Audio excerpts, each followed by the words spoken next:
Добар ден на сите. Моето име е Лука Андов и јас сум ученик во трета година во средното училиште на град Скопје, Владо Тасевски. И во оваа лекција ќе го објаснам начинот на пополнување на инструментот за платен промет, уплатница П50.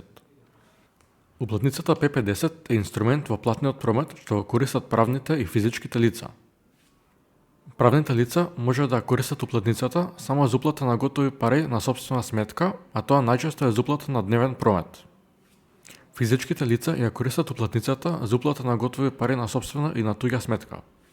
Банката која ќе добие уплатницата од уплатувачот, тоест налогодавачот, добива соодветен износ готови пари кои треба да ги уплати на сметка на примачот на средства.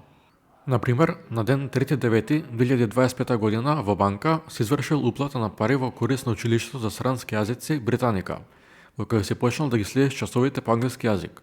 Уплатите се извршил со готови пари со уплатница П50. Најпрво ја пополнуваме левата страна од уплатницата П50 со наши податоци, бидејќи ние сме уплатувачот. Тука ги внесуваме наши податоци, тоест нашето име и презиме, улица и број и место на живење. Например, во назив и седиште на уплатувачот пишуваме Ангела Николовска, улица Гоце Делчев, број 5 и градот во кој живееме, Скопје. Во делот банка на уплатувачот оставаме празно место, бидејќи уплатата ја вршиме со готови пари. Потоа го пишуваме нашиот единствен матичен број, например ако сме родени на 10 декември 2007 година, пишуваме 101207455512 Во целна дознака ја пишуваме причината поради која ги уплатуваме средствата, а во нашиот пример тоа е уплата за часови по англиски јазик за месец септември 2025 година.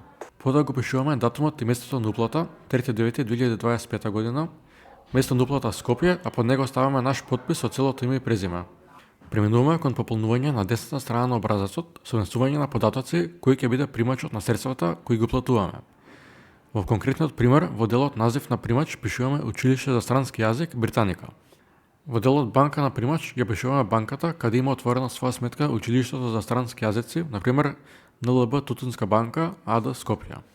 Потоа ја внесуваме трансакцијската сметка на Училиштето за странски јазици, например 21 00 123456789112. Износот на пари кои треба да ги отплатиме за месец септември изнесува 1500 денари, при што треба да внимаваме да ги одделиме од дените со ставање на запрека и внесуваме 2 нули по запреката. На крај, во начин на плаќање пишуваме 2, бидејќи ова значи редовно, а не итно префрлање на средствата.